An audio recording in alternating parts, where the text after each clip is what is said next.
السلام علیکم۔ جادوگر کو پہچاننے کی نشانیاں۔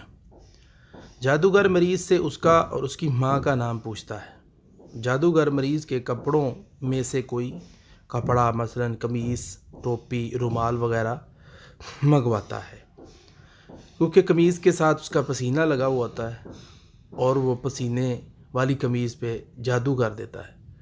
وہ مریض پر الٹا جادو ہوتا ہے اور وہ اس سے پیسے کھاتا ہے۔ جادوگر کبھی کوئی جانور بھی طلب کر لیتا ہے، جیسے وہ بسم اللہ پڑھے بغیر ذبح کرتا ہے، اللہ کا نام اس پہ لیا ہی نہیں جاتا، بغیر اللہ کے نام کے جانور کو ذبح کر دیتے ہیں۔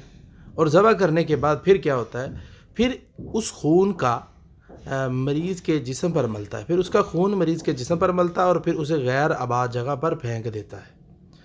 یہ جادوگر کے کام ہے، اس لیے ان سے بچیں۔ جادو والے منتر کو لکھتا ہے۔ جادو والے منتر کو پڑھنا جو کہ کسی عام آدمی کی سمجھ سے بالا تر ہے، مریض کو ایسا حجاب دینا جس میں مربعات ڈبے بنے ہوئے ہوں اور ان کے اندر چند حروف نمبر لکھے ہوئے ہوں۔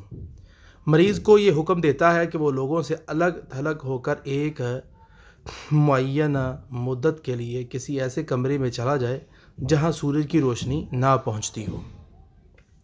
جی ناظرین، یہ توجہ کے ساتھ سن لیں، یہ جو علامات ہیں، یہ جو جادوگر اس طرح کہتا ہے لوگوں کو، اس سے ہم نے بچنا ہے۔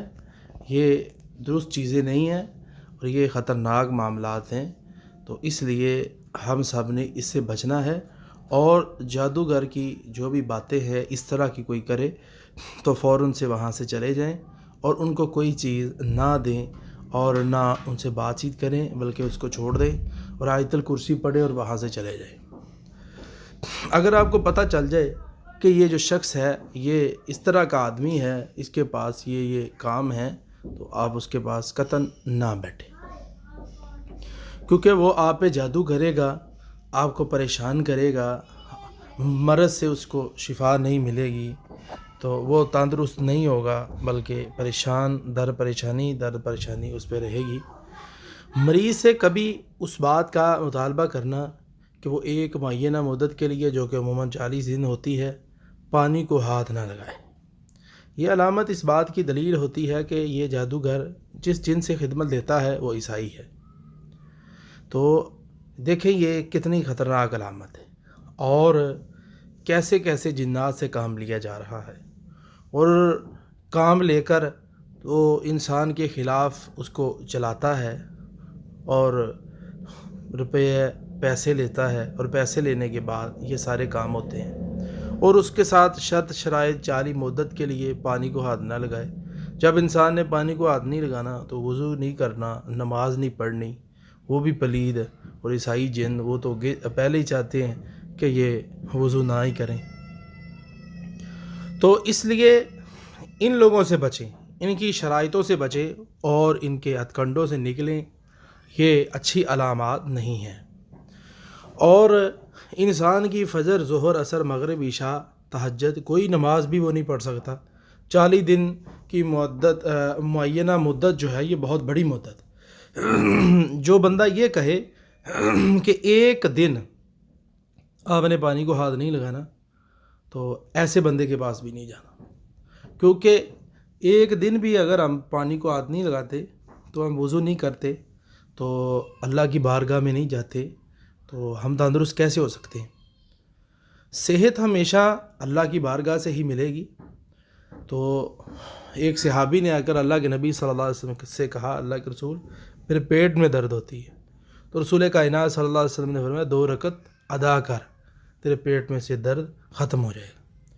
وضو، نماز، یہ تو انسان کے لیے باعث شفا ہے اور مرض کو دور کرتا ہے، انسان کو تندرستی، صحت سے نوازتا ہے۔ اس لیے یہ عمل چھوڑنے کی بجائے اس عمل کو چھوڑ دیں۔ وہ بندہ ہی نہیں درست ہے، وہ انسان آپ کو غلط راستے پہ ڈال رہا ہے، جو کہ بندوں کو اللہ کی بندگی سے روک کے شیطان کی بندگی کی طرف لگا رہا ہے، شیطان کو راضی کر رہا ہے صرف پیسوں کی خاطر، دولت کی خاطر۔ تو بڑے بڑے پڑھے لکھے لوگ جو ہیں، یہ ان کے سامنے بیٹھے ہوئے ہوتے ہیں جا کے، دو زانو ہو کے اور جناب ان سے مددیں مانگ رہے ہوتے ہیں اور وہ ان کی مدد کر رہے ہوتے ہیں غلط انداز سے. جبکہ اگر انسان کو کوئی پریشانی ہے، بیمار ہے، تو اس کا عقیدہ سب سے پہلے یہ ہونا چاہیے کہ وَإِذَا مَرِضْتُ فَهُوَ يَشْفِينِ، جب میں بیمار ہوتا ہوں تو میرا اللہ مجھے شفا دے گا، تو وہی مجھے شفا دیتا ہے. تو اللہ سے شفا کی آیات پڑھیں، سورہ فاتحہ پڑھیں، فلق ناس پڑھیں، ہاتھوں پہ پھونک ماریں، اپنے جسم پہ ملیں، تو انشاءاللہ تعالیٰ انسان تندرست ہو جائے گا. تو امت عائشہ رضی اللہ تعالیٰ عنہ فرماتی ہیں کہ رسول اللہ صلی اللہ علیہ وسلم فلق ناس پڑھ کے ہاتھوں پہ پھونک مار کے اپنے جسم پہ مل لیا کرتے تھے. تو کہتی ہیں کہ جب رسول اللہ صلی اللہ علیہ وآلہ وسلم آخری یعنی اللہ کے نبی کے ایام جب جا رہے تھے تو رسول اللہ صلی اللہ علیہ وسلم سے دم نہیں کیا جاتا تھا. تو اماں جی کہتی ہیں میں پڑھ کے رسول اللہ کے ہاتھوں پہ پھونک مارتی اور اللہ کے نبی کے ہاتھوں کو رسول اللہ کے جسم پہ مل دیا کرتی تھی. تو یہ کتنا اچھا عمل ہے. اس لیے ناظرین، سامعین اور سامعات، خصوصاً آپ توجہ رکھیں اور شریعت کے اندر رہ کے پردے کی پابندی کریں، اور خصوصاً عورتیں خوشبو لگا کے باہر نہ جائیں، اپنے بالوں کو ایسے نہ چھوڑ دیں یعنی کہ آتی جاتی وغیرہ، اور اسی طرح گھر کے اندر عورت بال ننگے کر کے سین کے اندر بیٹھ جاتی ہے، تو اپنے بالوں کی حفاظت کریں. اور اسی طرح اس کے ساتھ ساتھ نماز کی پابندی کریں، ذکر اذکار کی پابندی کریں، میوزک سننا، گانے سننا، فلمیں دیکھنا، ڈرامے دیکھنا، ایسی چیزیں چھوڑ دیں. تو جب ہم چھوڑ دیں گے تو اللہ تبارک و تعالی اپنی رحمت سے صحت یاب کر دے گا. اور یہ قرآن مجید جو ہے یہ مومنوں کے لیے شفا ہے. ایک بات یہ توجہ سے ذہن میں رکھنی ہے، یہ مومن آدمی کے لیے شفا ہے. مومن آدمی جو ہوتا ہے یہ بے نماز نہیں ہوتا. مومن آدمی کلمہ کو مسلمان نمازی ہوتا ہے، اللہ کو ماننے والا ہوتا ہے اور اللہ کی بندگی کرنے والا ہوتا ہے. اسی طرح مریض کو کچھ ایسی چیزیں دینا جنہیں زمین میں دفن کرنا ہوتا ہے. مریض کو کچھ ایسے کاغذ دینا جنہیں جلا کر ان کے دھوئیں سے دھونی لینا ہوتا ہے. ایسا کلام کے ساتھ بڑھانا جسے سمجھا نہ جا سکے. یہ میں نے آہستہ آہستہ اس لیے پڑھا ہے کہ آپ کی سمجھ میں یہ ساری بات آ جائے. ایسا کلام پڑھتا ہے کہ انسان کی سمجھ میں نہ آئے کہ یہ پڑھ کیا رہا ہے. تو شروع کے اندر وہ سورہ فاتحہ سے سٹارٹ لیتا ہے، درود ابراہیم سے بھی لے لیتا ہے، درمیان میں وہ کیا پڑھتا ہے ہمیں نہیں پتہ. تو اس لیے پہلے اسے دم سنا جائے، یا جب وہ پڑھتا ہے اسے کہ اونچی پڑھو، اونچی پڑھے.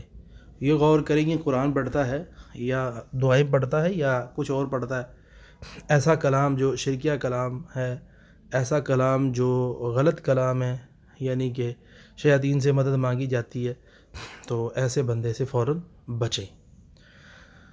اور اس کے ساتھ جادوگر کبھی مریض کو اس کا نام، اس کے شہر کا نام اور جس وجہ سے وہ اس کے پاس آتا ہے اس کے متعلق آتے ہی اسے بتا دیتا ہے کہ تو فلاں شہر سے آیا، تیرا نام فلاں ہے اور تیرے باپ کا نام یہ ہے. یہ شیاطین مدد کرتے ہیں اس کو بتا دیتے ہیں کہ فلاں شخص ہے، اس کے یہ نام ہے، تو وہ اس کے ذریعے سے مدد لیتا ہے. جو بندہ ایسا کام کرتا ہو یا ایسے نام بتا دیتا ہو، اس کے پاس ایک منٹ کے لیے بھی نہ بیٹھے، وہاں سے اٹھ کے چلے جائے، کیونکہ وہ اپنا داؤ پیچ کھیل لے گا آپ پہ، اور کسی نہ کسی طریقے سے آپ کی پرسنالٹی دیکھ کے، آپ کی دولت، آپ کی گاڑی دیکھ کے، آپ کا مال، آپ کا جاہ و جلال دیکھ کے وہ مرغوب ہوگا اور وہ آپ کو پھنسانے کی کوشش کرے گا. تو اسی طرح جادوگر مریض کو ایک کاغذ میں یا پکی ہوئی مٹی کی پلیٹ میں چند حروف لکھ کر دے دیتا ہے اور مریض کو یہ کہتا ہے کہ اس کو تو پی لے.